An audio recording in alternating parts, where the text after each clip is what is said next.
So there has been controversy that has been building around a new report from CNN.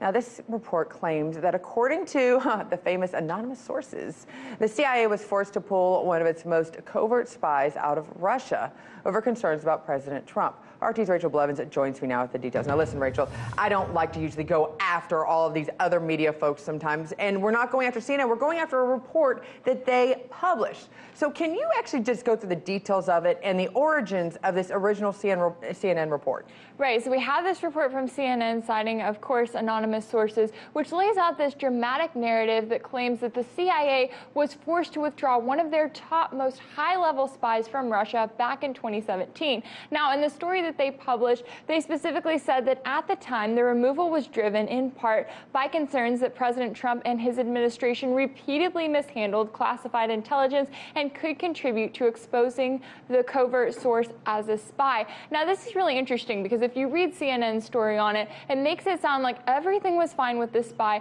up until Trump got into office, and then they started having problems. But the New York Times actually published their version of this story, and in it they say that the spy was wanted by the CIA as early as 2016, but because of family matters, he didn't come back to the United States until 2017. So it's interesting to see the difference in those two stories, and we have the New York Times saying that they essentially blame the media because they say that it was the media's fault for amplifying this Russiagate saga that then went into jeopardizing the spy's safety. Well, it's interesting talking about this spy safety because now you have this story coming out.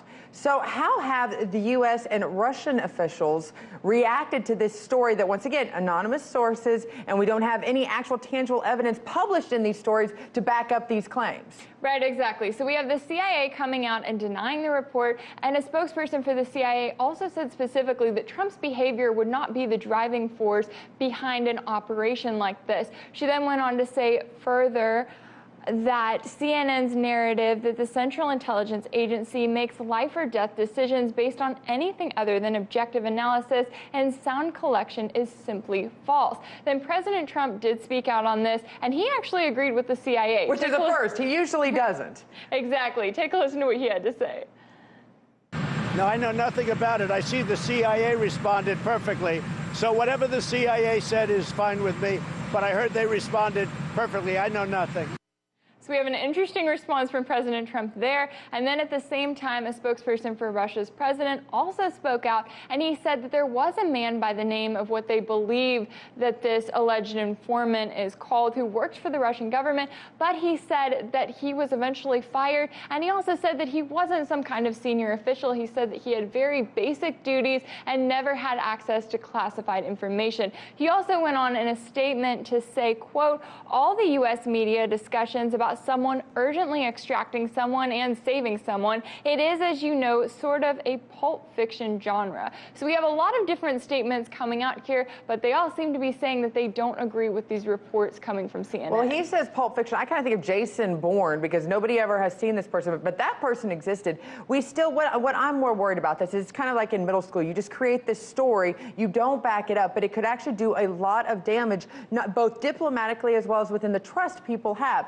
What do we know actually about the identity of this alleged spy once he was over there as well as here in the United States? Well, it's interesting because CNN actually did not name this informant. However, we've had a lot of speculation from local Russian media, and one newspaper says that they believe they know who it is. And in this, they said that they identified the man as a former government employee named Oleg Smolenkov, who was visiting Montenegro with his family in 2017 when he disappeared. Later, a man with the same name and his wife, also with the same name, purchased a house in Virginia near Washington, D.C. Now, this is notable because if we're thinking about one of the top CIA spies over in Russia, and if they're claiming that they had to bring him to the United States because his life was in danger, then it makes you wonder, wouldn't he go into hiding in some form instead of buying a house with the exact same name? And it goes further than that because an NBC report then went on to claim that this accused spy, who is accused of having access to state secrets is actually living openly under his true name,